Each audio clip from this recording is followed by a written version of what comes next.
Tetapi ingat firman Tuhan ajar kita, kalau engkau mau benar dalam memutuskan sesuatu, belajarlah untuk dahulukan orang lain daripada kepentinganmu. Kepentingan kita tuh bukanlah segala-galanya. Yang terpenting adalah kepentingan orang lain. Kenapa? Karena dengan itu kita memuliakan Bapa kita di sorga, itu firman Tuhan bilang. Karena dengan perbuatan kita, ketika engkau melakukan perbuatan baik, maka engkau sedang memuliakan Bapamu yang ada di sorga. Jadi perbuatan baik gak menyelamatkanmu, tetapi dengan berbuat baik, orang lain dapat mengenal Bapa kita yang ada di sorga. Bagaimana cara kita mau punya masa depan yang baik, yang disusun dari keputusan-keputusan hidup kita? Yang pertama, dahulukan orang lain. Jangan cepat-cepat memutuskan sesuatu. Jadi sekali lagi, kalau Anda mau diberkati, Anda mau punya masa depan yang cerah, Anda mau punya hari esok yang dihormati sama orang lain, yang disegani oleh orang lain, perhatikan baik. Justru ketika engkau ingin dipandang orang lain, belajar untuk memandang orang lain terlebih dahulu. Gak usah sakit dengan orang-orang yang mengecewakan kita, yang nyakitin kita. Karena hari ini kita diberkati, karena Tuhan lihat perlakuan mereka sama kita. Ini tujuan kita hidup, untuk melakukan pekerjaan yang baik, untuk menyelesaikan apa saja yang Tuhan percayakan. Kalau Tuhan kasih kita suami, ini pun adalah pekerjaan yang Tuhan percayakan.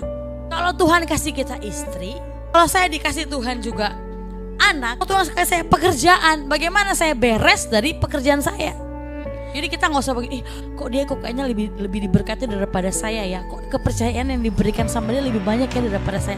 Tunggu dulu, satu hal yang Tuhan percayakan kamu selesai nggak?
Ya, suara saya belum keluar tadi. Saya ulangi. Shalom.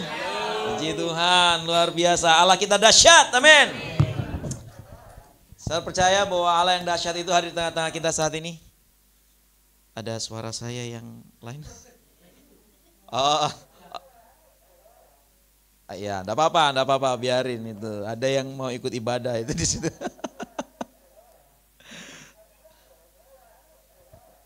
Ya, oke. Bapak Ibu, hari ini kita akan belajar bersama-sama. Bapak Gembala dan Ibu Gembala kasih saya tema hari ini tentang bagaimana kita harus ada hubungannya dengan pertobatan. Yaitu kita belajar tentang benih pertobatan. Semua bilang benih pertobatan. 1, 2, 3. Tanya dulu kira-kiranya, kamu sudah bertobat belum? Iya, jangan-jangan belum bertobat, sudah datang di gereja tapi belum bertobat gitu kan. Ada enggak? Banyak. Betul Bapak Gembala ya? Ada orang yang ke gereja tapi belum bertobat, ada ya? Ada dong, tapi di sini enggak ada ya? Enggak ada. Enggak ada yang kelihatan. Jangan-jangan Bapak Ibu nggak tahu arti pertobatan. Nah, makanya gini, kita akan belajar sama-sama ya. Gini. Pertobatan itu sebetulnya ada 2 macam. Ada berapa macam? 2. Nah, yang pertama, gampangannya gini, bertobat secara posisi itu yang pertama. Artinya apa? Ketika kita baru percaya Tuhan Yesus. Ingat ya, ketika kita baru percaya sama Tuhan Yesus, bukan baru jadi Kristen. Bedakan antara orang Kristen dan orang benar-benar percaya Tuhan Yesus. Nah, orang yang bertobat di pertama ini itu adalah orang yang bertobat dari orang dulunya yang tidak percaya sama Tuhan Yesus, terus kemudian percaya sama Tuhan Yesus menjadi anak Allah. Nah, itu pertobatan pertama. Dan percaya Bapak Ibu semua yang ada di sini sudah bertobat yang pertama ini. Nah, masalahnya gini, ketika kita ikut Tuhan Yesus, ya, kita tidak tiba-tiba menjadi orang yang kudus. Kita tidak tiba-tiba menjadi orang yang kakinya itu tidak napak tanah dan melayang seperti orang yang tidak pernah berbuat dosa. Saya bertanya, siapa di sini yang masih marah? Angkat tangan. Wih, masih. Boleh enggak sih marah? Hah, boleh ya? Oh, Tuhan Yesus saja pernah marah kok, iya kan? Pendeta juga pernah marah kok. Saya pernah dimarahin pendeta kok. Ya kan, pendeta juga boleh marah, ya kan. Alkitab mencatat Tuhan Yesus pernah marah. Nah, Alkitab juga mencatat kalau marah jangan sampai berbuat dosa. Ya, jangan sampai matahari terbenam sebelum amarahmu padam. Siapa yang pernah marah di jalan? Naik motor, naik mobil, atau naik jalan kaki, terus dipotong gitu. Ada yang tiba-tiba buka jendela kaca saya terus, dasar. Itu baru saya lakukan tadi pagi. Nah, saya tidak melakukan sampai seperti itu, tetapi marah sekali karena saya berangkat tadi pagi kan. Saya ada ibadah pagi, terus habis itu sekolah minggu ada perayaan Paskah gitu ya. Nah, pagi-pagi keluarkan mobil saya sama istri saya sama anak saya sama kakak saya ya. Jalan gitu. Bapak Ibu kalau lewat Kenjeran gitu ya, kan ada putaran balik ini. Saya lurus gini, ada yang mau putar balik. Saya itu sudah cukup kencengnya sekitar 40 lah, dan itu saya enggak bisa ngerem lagi. Kalau saya ngerem, belakang saya pasti akan nabrak mobil saya, ya kan? Jadi saya harus terus lurus, tetapi yang putar balik ini enggak mau nunggu saya, ikut putar balik. Akhirnya saya ngepot sedikit gini, terus setelah itu saya mau buka kaca. Istri saya bilang, sabar Pak. Sabar Pak. Nah, saya sebetulnya kepengen saya berhenti, saya maki-maki itu. Saya bawa anak kecil, saya bawa bayi loh. By the way, saya sekarang puji Tuhan percayakan saya ada anak 6 bulan hampir 6 bulan ya. Jadi puji Tuhan. Nah, 6 bulan di dalam mobil, kalau terjadi apa-apa kan gampang sekali cedera, ya kan, masih 6 bulan loh, ya kan. Saya sudah mau marah saja, tetapi sabar, ya kan. Nah, jadi untuk mengikut Tuhan itu tidak hanya bertobat di pertama saja, tapi ketika kita mengikut Tuhan Yesus, ada hal-hal yang perlu kita sadari bahwa kita masih ada perlu pertobatan demi pertobatan. Itulah sebabnya kita belajar tentang benih.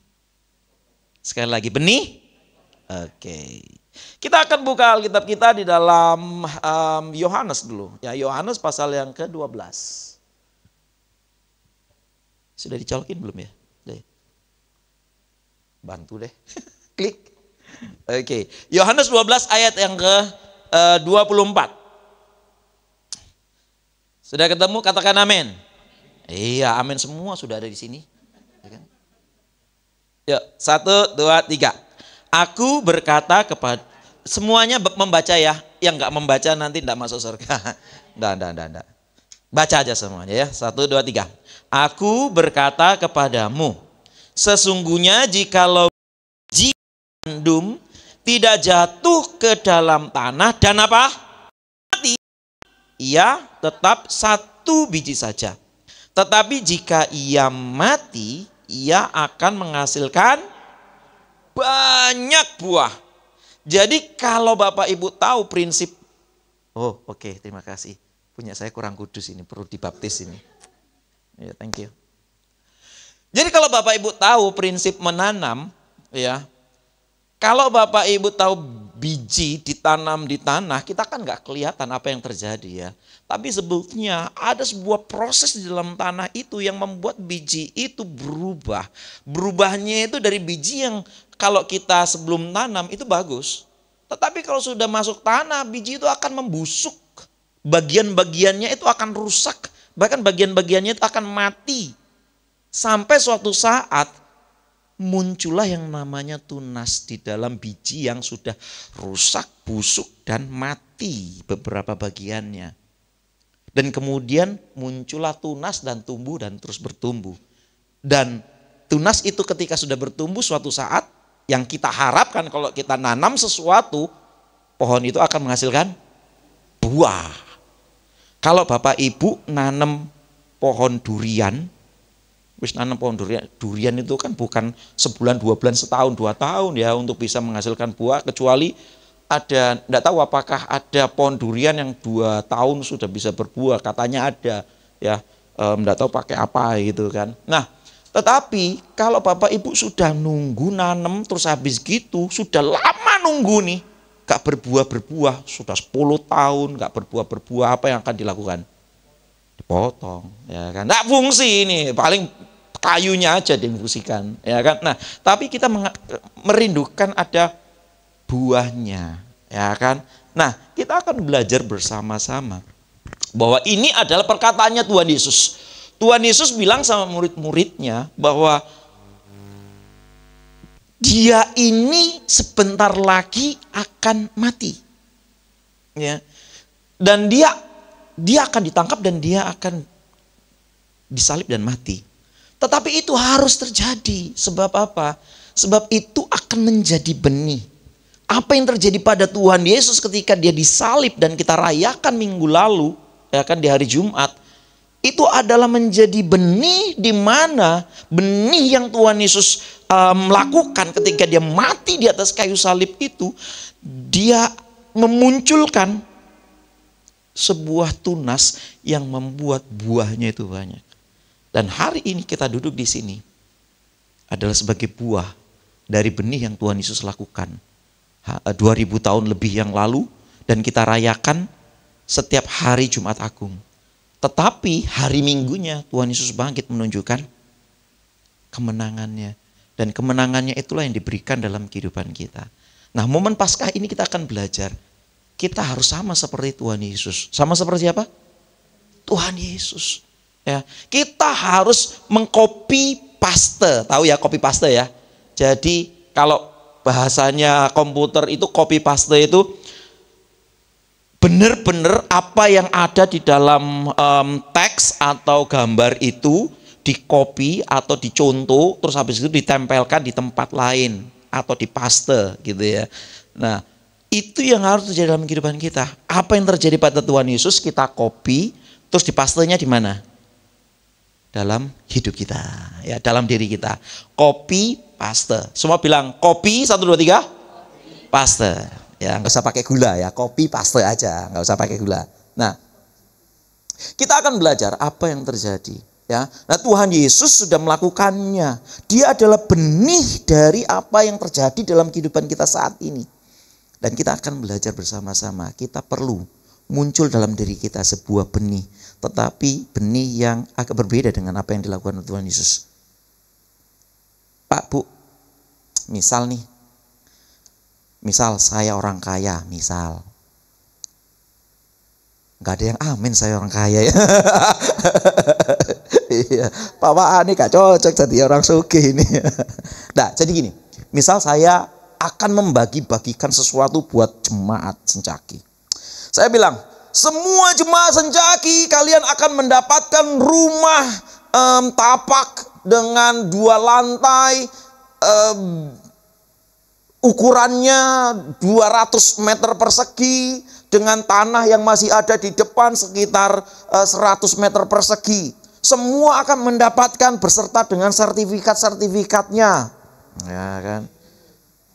Ini contoh loh ini ya, contoh. Saya juga belum dapat rumah tapak, saya masih berdoa. Jadi saya masih tinggal di awang-awang. Tinggal saya itu di apartemen lantai 11. Jadi saya enggak napak tanah setiap hari. Ya. Nah, kemudian saya bilang, yang mau mendapatkannya ini free, gratis. Datang sama saya, terima semuanya itu. Ada ibu datang, saya mau, dapat. Ada bapak datang, saya mau, dapat. Ada orang yang mau, tapi diem aja. Aku mau, tapi tidak mau melangkah datang sama saya. Kira-kira dapat enggak? Enggak dapat, ya kan? Harus datang melangkah, saya mau, saya menerimanya. Pertobatan itu, pengampunan itu sudah diberikan oleh Tuhan. Tuhan Yesus mati di atas kayu salib, darahnya tercurah untuk menebus dosa-dosa kita. Pengampunan sudah diberikan. Bagian kita sebagai manusia apa? Bertobat. Semua bilang bertobat. Semua bilang bertobat, 1, 2, 3. Nah, berobat. Kalau rokok berobat ya apa sih ya Mr. Nano. Bertobat. Nah, kita akan lihat sekarang, buka Kolose. Kolose pasal yang ketiga, ayat yang ke-5. Klik. Nah, yang ini bisa sekarang. Oke. Kolose pasal yang ketiga, ayat yang ke-5 bilang seperti ini. Baca sama-sama yuk. 1, 2, 3. Karena itu matikanlah dalam dirimu. Dimatikan. Oke. Saya ulangi. Karena itu matikanlah dalam dirimu apa?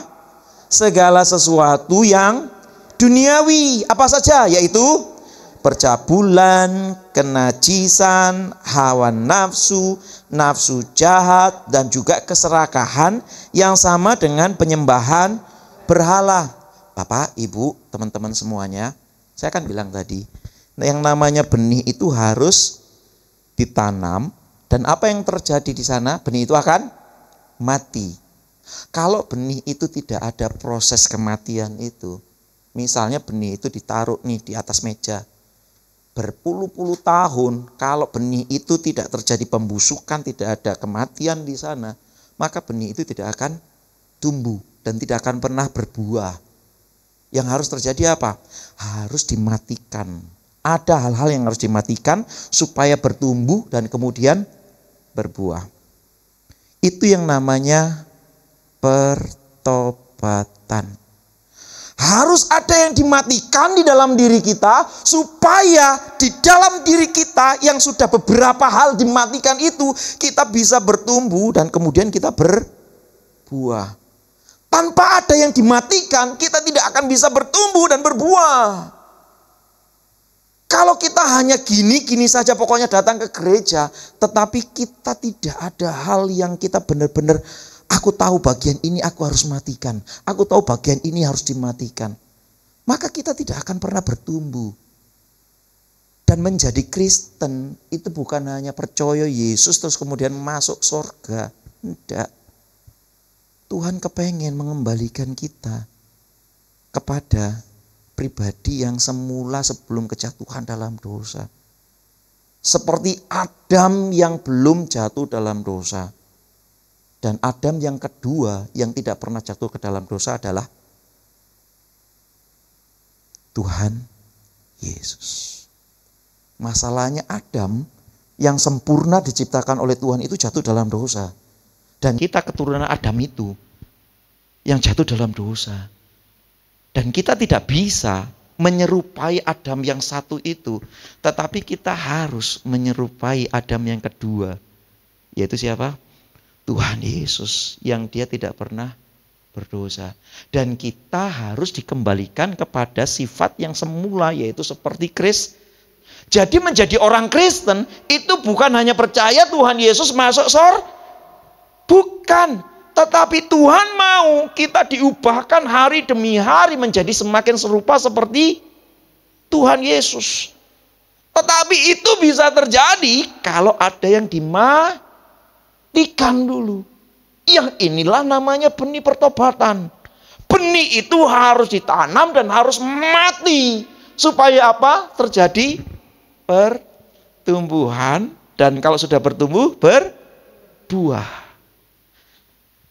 Jadi ada buahnya kalau ada yang mati. Apa saja yang harus mati? Di dalam ini nih. Sebetulnya bukan ini saja, nanti di dalam ayat yang berikutnya yang tidak tercantum di sini, tapi kita baca nanti ya.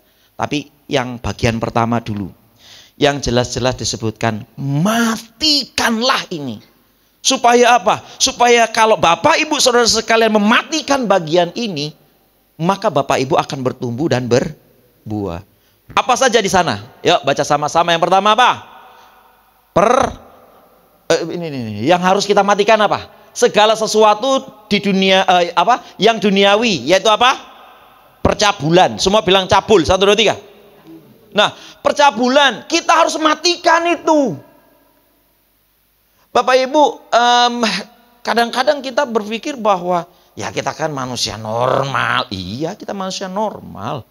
Ya, yang tidak bisa dipungkiri bahwa ada kebutuhan biologis dalam kehidupan kita. Ya kan? Tetapi jangan sampai berkat Tuhan itu, berkat Tuhan dalam apa yang saya bilang kebutuhan biologis itu menjadi rusak gara-gara dosa. Orang yang cabul, contohnya adalah Bapak Ibu kalau lihat internet, terus kemudian tiba-tiba muncul gambar-gambar yang seronok gitu ya, gambar-gambar cabul, gambar-gambar kalau laki-laki lihat wanita yang pahenol-pahenol. Terus kemudian itu kalau muncul di HP kita, apa yang perlu kita lakukan? Kalau gini, ada seorang yang namanya Martin Luther. Martin Luther itu seorang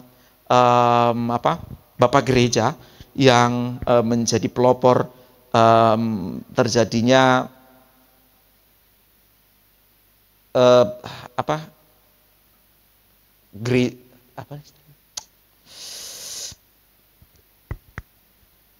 terjadi sebuah perubahan di dalam gereja. Ya. Reformasi, saya ngomong reformasi kok sulit banget sih ya. Terjadi reformasi gereja. Ya. Nah, Martin Luther bilang seperti ini. Kita tidak bisa mengusir burung-burung atau melarang burung-burung berterbangan di atas kepala kita. Okay? Tetapi kita bisa mengusirnya ketika burung itu hinggap di kepala kita. Bahkan bikin sarang di sana. Dan bahkan nelek di sana. Kita bisa usir. Tetapi kalau burung-burung berterbangan di atas kepala kita, kita tidak bisa mengusirnya. Apa maksud dari si Martin Luther itu? Dia bilang seperti ini loh. Godaan, cobaan, sesuatu yang menarik hati untuk kita lakukan itu ada di depan mata kita, ya.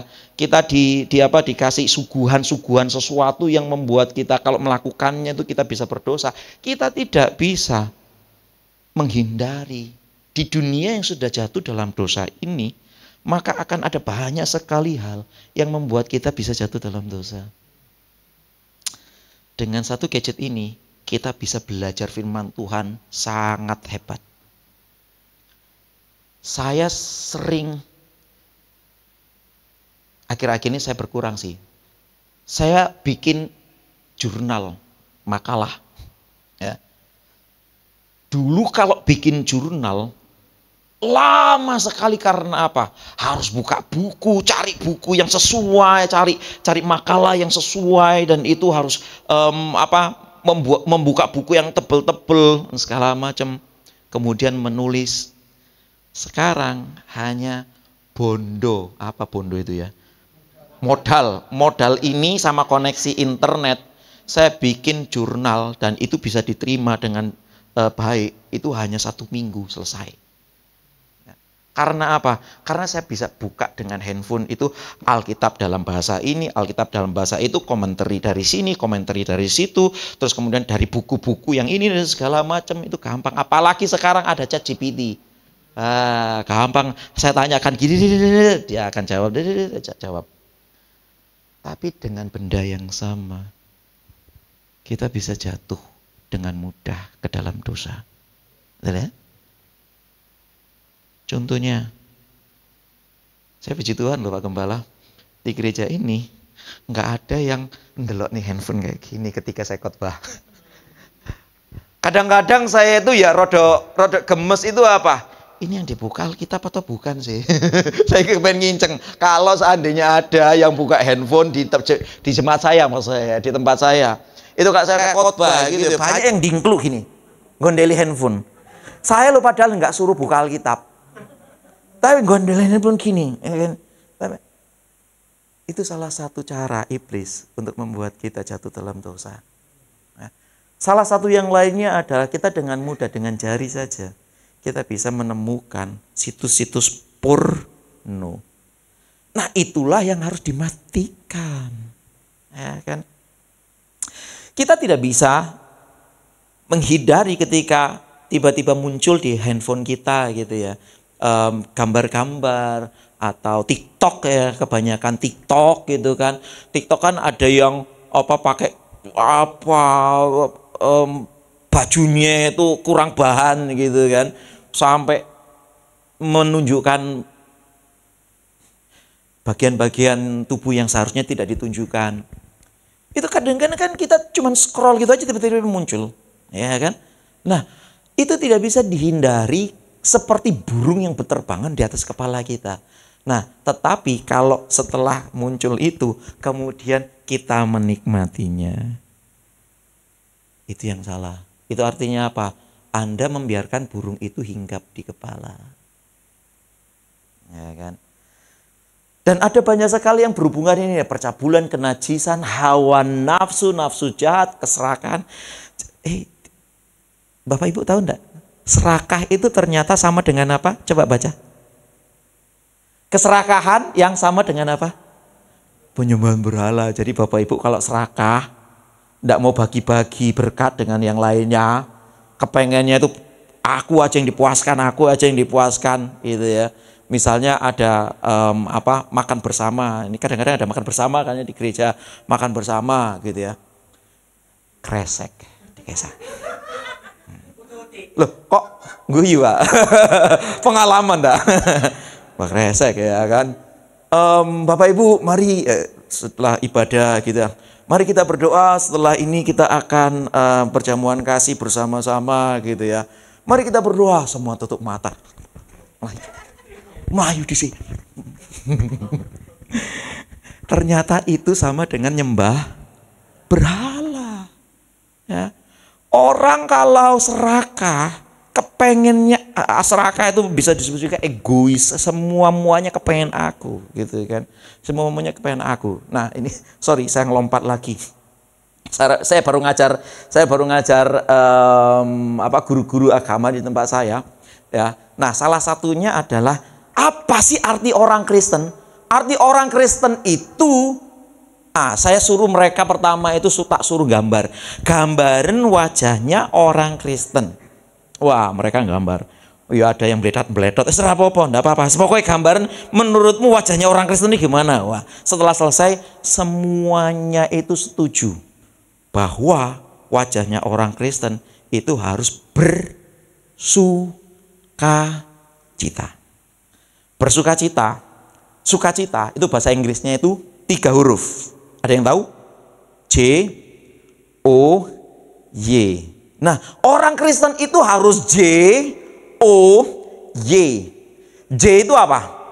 Ya, kalau ditulis, kalau ini baca joy. Nah, harus urut. J-nya itu yang pertama, O yang kedua, yang ketiga Y. Kalau diwale apa? Yoj.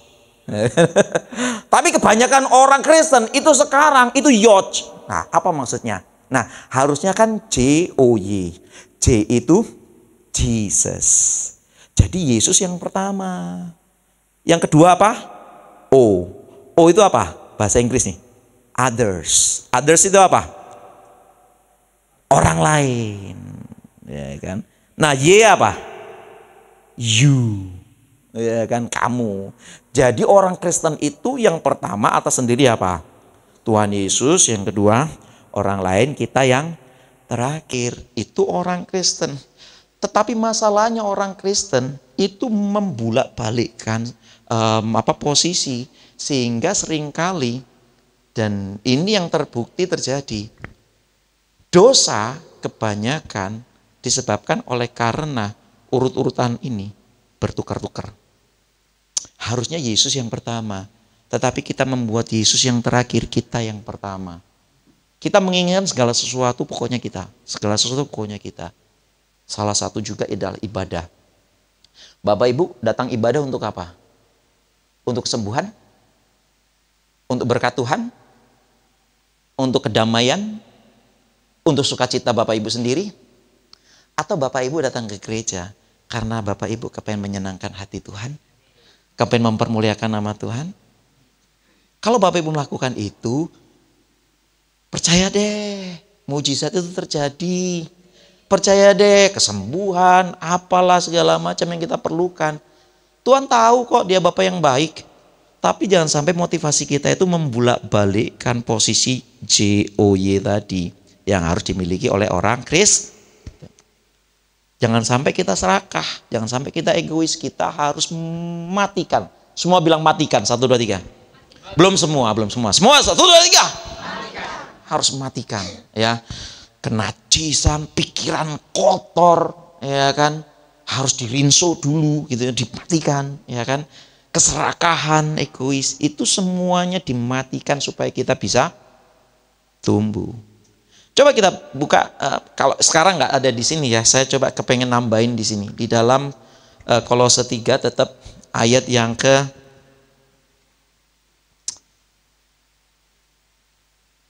7, 8. Oke, 7 dan 8. Dahulu kamu juga melakukan hal-hal itu ketika kamu hidup di dalamnya. 8 sama-sama yuk. Tetapi sekarang buanglah semuanya ini. Apa saja itu? Marah, apa? Geram, apa? Kejahatan, apa? Fitnah. Terus kata kotor yang keluar dari mulutmu. Coba sih diingat-ingat supaya kita ke rumah itu, tadi yang harus kubuang apa ya? Apa saja tadi yang pertama?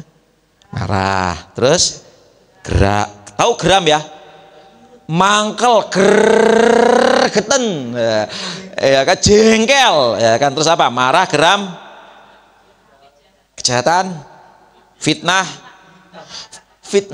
hoax. Iya kak, ada ya kambing hitamnya. Hoax. Nah, aku gak pernah kok nyebar hoax. Aku cuman baca forwardan dari orang-orang di grup, terus aku kirim lagi. Itu kan banyak yang kita lakukan seperti itu.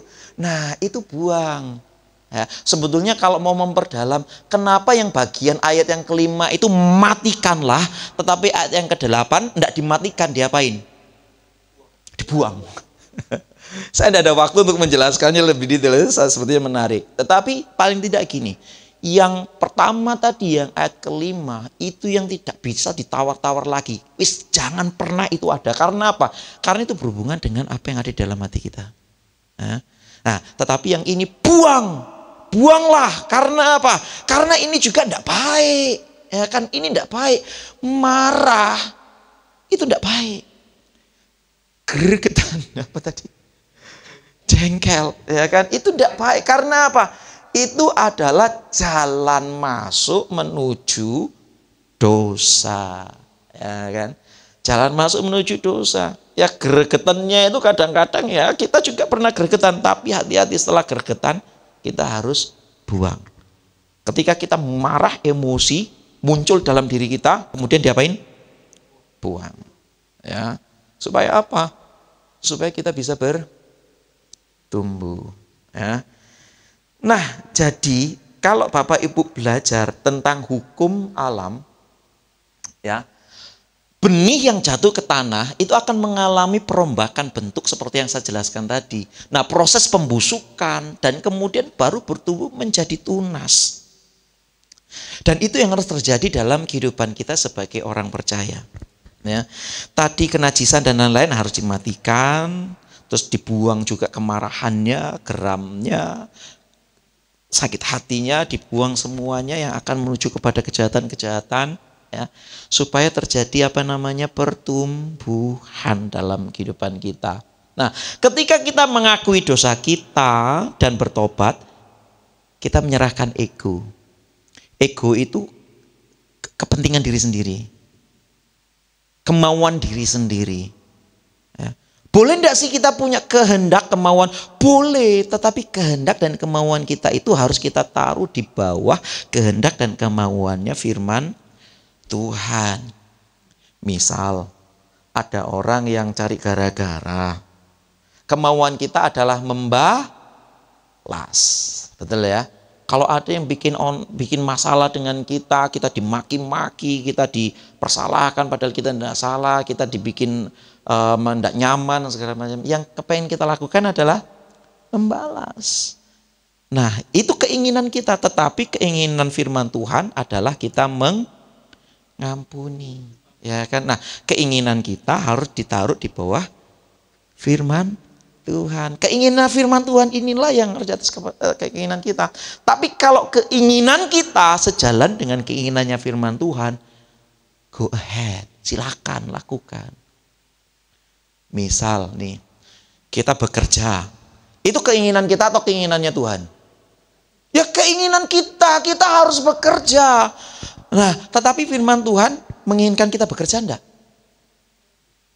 Firman Tuhan berkata, berkat Tuhan dilimpahkan kepada orang yang dikasihinya ketika mereka tidur. Jadi berkat Tuhan itu diterima oleh orang yang dikasihi, tidak perlu bekerja. Jadi Tuhan mau kita bekerja enggak sih? Tuhan mau kita harus bekerja, ya kan? Bahkan sejak semula Adam diciptakan di Taman Getsemani. Adam itu sudah dikasih, kamu boleh makan semua buah ini, ya kecuali yang di tengah itu. Ya. Nah, kemudian apa yang dilakukan oleh Tuhan? Usahakan. Artinya apa? Adam suruh bekerja, ya kan? Apakah untuk mendapatkan makanan? Enggak. Buahnya sudah disediakan. Adam sudah boleh makan semuanya. Tetapi Adam tetap harus bekerja, ya kan? Nah, jadi itu. Ya, kita harus tetap bekerja. Firman Tuhan suruh kita bekerja. Nah, jadi kalau keinginan kita sejalan dengan keinginannya firman Tuhan, kita lakukan. Ya.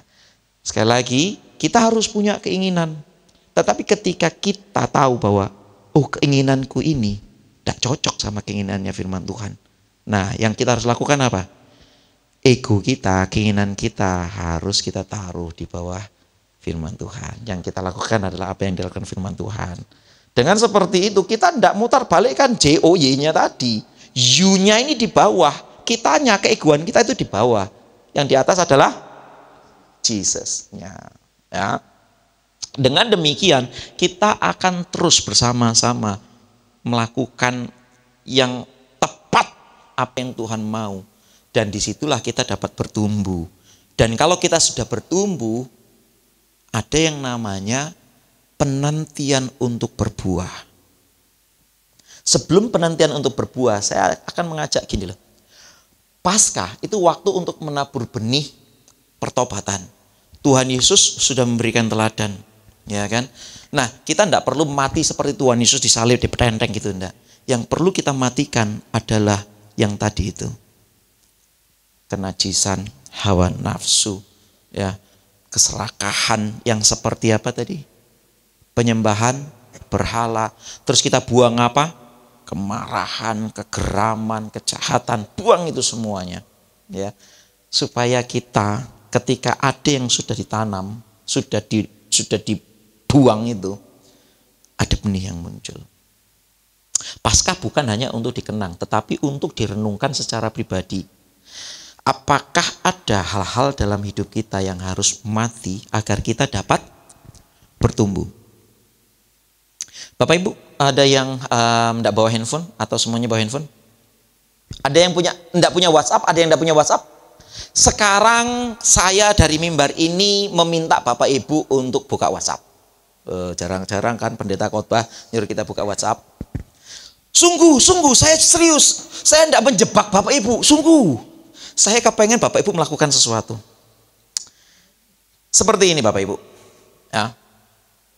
Siapkan WhatsApp-nya. Nah, Bapak Ibu kalau buka WhatsApp, di WhatsApp Bapak Ibu ada tanda plus. Hijau. Betul ya? Nah, kalau Bapak Ibu klik di sana, ya, ada grup baru, kontak baru, komunitas baru. Nah, terus yang di bawah ini itu adalah kontak-kontak yang ada di dalam handphone Bapak Ibu. Yang paling atas itu nomornya Bapak Ibu sendiri. Betul enggak? Nomor, terus habis itu dalam tanda kurung Anda. Nah, siapkan itu. Jangan diapa-apain dulu. Saya mau jelaskan apa yang akan Bapak Ibu lakukan. Kita akan melihat gini loh. Apakah ada hal-hal yang dalam hidup kita ini yang harus mati agar kita dapat bertumbuh? Nah, apa yang harus kita lakukan dalam kehidupan kita sehari-hari untuk mengaplikasikan apa yang kita pelajari hari ini?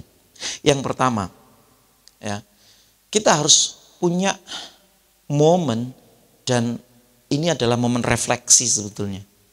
Membuat kita sadar siapa diri kita. Ya, ucapkan deklarasi iman setiap pagi. Contohnya gini, aku telah mati terhadap dosa dan hidup bersama Kristus. Matinya itu, dosanya itu dosa yang mana? Nah, saya kepengen gini, jangan cuman aku sudah mati terhadap dosa. Dosa itu kan luas sekali, ya kan? Nah, yang kita matikan aja tadi kan ada banyak, ada percabulan, kenajisan, hawa nafsu, nafsu jahat dan segala macam, ya kan? Nah, saya kepengen Bapak Ibu coba merefleksikan diri sendiri gini. Ada sesuatu yang perlu aku matikan di dalam diriku.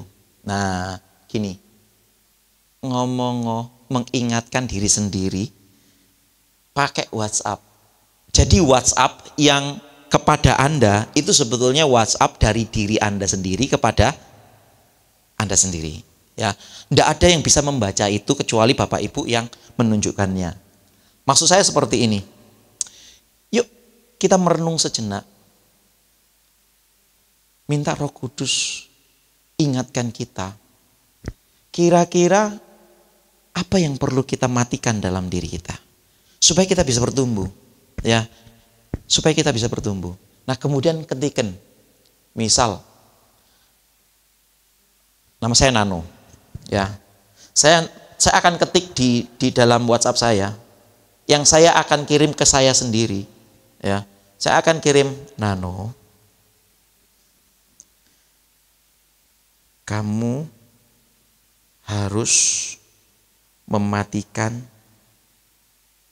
kesombongan. Karena saya sadar, seringkali saya sombong. Dan itu harus saya buang. Kalau Bapak Ibu lihat di sini, step-step yang saya buka ini, pengakuan, penyesalan, dan kemudian berbalik arah kepada Tuhan, itu tidak akan pernah terjadi kepada orang sombong. Karena orang sombong itu tidak pernah menyadari bahwa dirinya sombong. Kesombongan adalah sesuatu yang sangat berbahaya dalam kehidupan orang Kristen. Dan saya beberapa kali ditegur oleh teman, kamu sudah melakukan ini. Bukankah itu kesombongan? Istri saya beberapa kali juga mengingatkan saya, hei jangan gitu. Apa yang bisa kamu lakukan? Itu karena Tuhan. Saya dipercaya Tuhan untuk beberapa hal. Ya, banyak hal baik di gereja maupun di tempat kerja. Dan puji Tuhan, saat ini saya juga dipercaya untuk mengajar di STIPAK, Sekolah Tinggi Ilmu Agama Kristen. Sebelumnya saya 2 tahun ngajar di Kebraun, di STT Sabda Agung. Ya, teman saya baru meninggal itu, Pak Randy, mungkin tahu. Nah, ketika saya kadang-kadang ini menjadi sebuah momen bagi saya untuk saya menyombongkan diri. Ketika saya menceritakan bahwa saya dipercaya ini, saya dipercaya itu, saya dipercaya ini, dengan secara tidak langsung, ya. Seperti sekarang pun mungkin ada di antara Bapak Ibu berpikir, ada yang berpikir, wow hebat ya, atau biasa aja. Nah, apapun yang seperti itu. Tetapi ada sebuah celah di mana saya berdiri di mimbar dan menunjukkan kesombongan. Tapi yang kali ini saya ingin memberikan contoh buat Bapak Ibu bahwa ini yang harus saya buang, kesombongan. Dan saya ketik dan saya send melalui WhatsApp kepada diri saya sendiri untuk saya mengingatkan diri saya sendiri. Saya harus membunuh, saya harus mematikan bagian itu.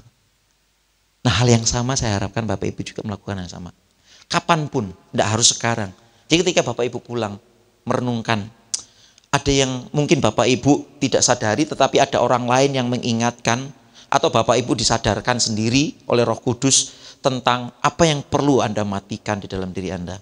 Ketikan supaya Bapak Ibu mengingatkan diri sendiri ada sesuatu yang perlu dimatikan. Paham apa yang saya maksud? Ya, puji Tuhan. Ya, jangan lakukan cuma sekali di sini ya. Setiap saat Bapak Ibu ingat, ketikan dikirim kepada diri sendiri. Oke, ingatkan Bapak Ibu sendiri. Oh, aku perlu mematikan ini. Ya. Nah, terakhir, saya sebetulnya nggak mau memunculkan ini dulu, tiba-tiba muncul, nggak tahu. Oke, Bapak Ibu tahu ya buah roh ya, tahu ya Galatia 5 ayat 22 sampai 23 ya. Nah, muridnya Bu Gembala itu kelas 2 SD, hafal semua. Karena ada nyanyiannya dan diajarkan oleh Miss Glo ya. Nah, sekarang saya tes jemaatnya Miss Gloria. Apakah hafal 9 buah roh? Wis ilang loh, wis ilang. Ya, ayo. Yang pertama. Ada yang hafal? Kasih. Sukacita. Kasih, sukacita, damai dulu ya. Kasih, sukacita, damai sejahtera. Kelemah lembutan bagian terakhir. Sebelum ya, gini deh. Saya karena saya ini adalah muridnya Tuhan Yesus, jadi Tuhan Yesus itu kan panjang sabar, jadi saya juga panjang sabar. Saya memberikan kesempatan buat Bapak itu baca sama-sama dulu ya. Mari kita baca sama-sama. Tetapi buah roh ialah kasih, sukacita, damai sejahtera, sabaran, kemurahan, kebaikan, kesetiaan, kelemah lembutan, penguasaan. Ada berapa? 9. Oke. Sudah hafal? Kita coba hafalkan. Tetapi buah roh ialah kasih, sukacita, damai sejahtera, sabaran, kemurahan, kebaikan, kesetiaan, kelemah lembutan, penguasaan diri. Tepuk tangan untuk jemaat Sencaki. Hafal itu tidak terlalu penting. Yang paling penting adalah bagaimana kita memahami dan menyadari bagian mana yang aku perlu berbuah lebih lagi. Di antara 9 ini, pilihin satu aja untuk kali ini. Pilihin satu aja. Aku kurang di sini dan aku perlu bertumbuh di sini. Ketikkan lagi. Dan Senen. Nano, kamu perlu yang namanya panjang sabar. Tadi pagi kamu marah lu sama orang ketika kamu dipotong. Ingetin diri sendiri. Ya. Kalau saya panjang sabar, ini yang penguasaan diri, penguasaan diri ini yang perlu. Kadang-kadang saya tidak bisa menguasai diri. Ya. Sering-seringnya ya di jalan itu. Tidak tahu Pak Gembala. Saya sering muangkel gitu kan, muangkel. Nah, saya mau tunjukkan satu slide terakhir. Saya tadi kurang di bagian apa tadi di antara 9 tadi? Penguasaan diri ya. Nah, Bapak Ibu perlu pilih sendiri, saya perlu yang satu itu. Ya. Kalau saya penguasaan diri. Nah, Pak Bu, tadi dalam Galatia 5 ayat 22 sampai 23 tadi disebut sebagai apa? Tetapi buah roh. Nah, yang namanya buah seperti yang saya jelaskan tadi, itu tidak tiba-tiba muncul celing gitu ya. Misal nih, saya punya benihnya alpukat. Kalau saya tanam benih alpukat, tiba-tiba besok berbuah alpukat? Enggak. Perlu diapain? Diramut, dirawat, ya kan? Dikasih pupuk, disiram, terus tumbuh, terus Iya. Nah, itu yang harus terjadi dalam kehidupan kita. Ada bagian di dalam diri kita yang perlu kita usahakan.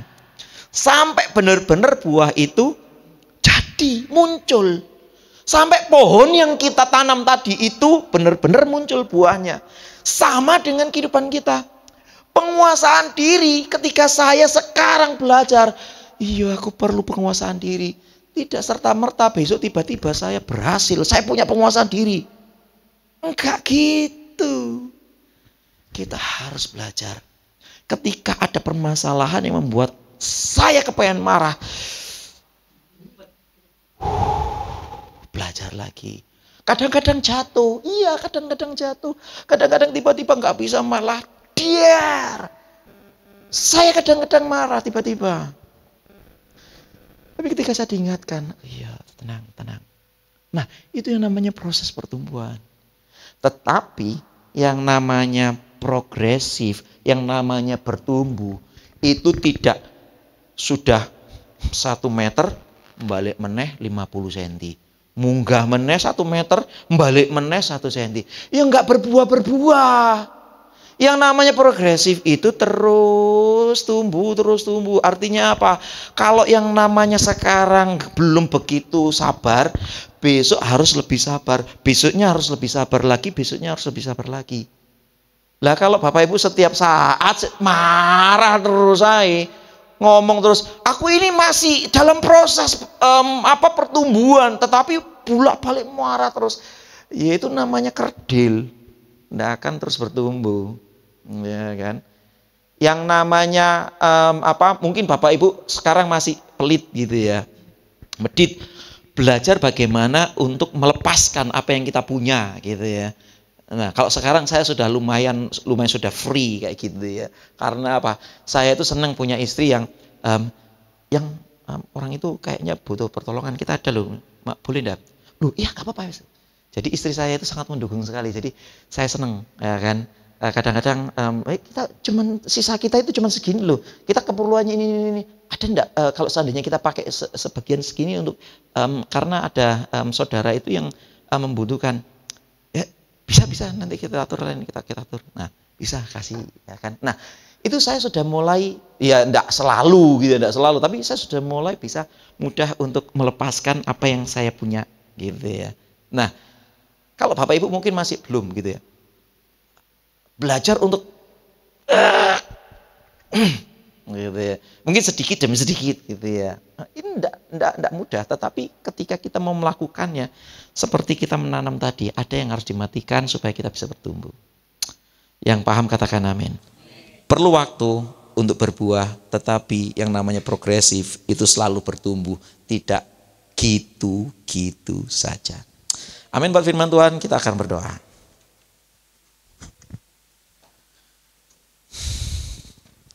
Bapa Surgawi, hamba-Mu telah selesai menyampaikan isi hatimu, tapi kami percaya bahwa Roh Kudus tidak akan pernah berhenti untuk ikut ambil bagian dalam kehidupan kami, untuk kami mengerjakan apa yang harus kami kerjakan untuk mempermuliakan nama Tuhan dalam kehidupan kami.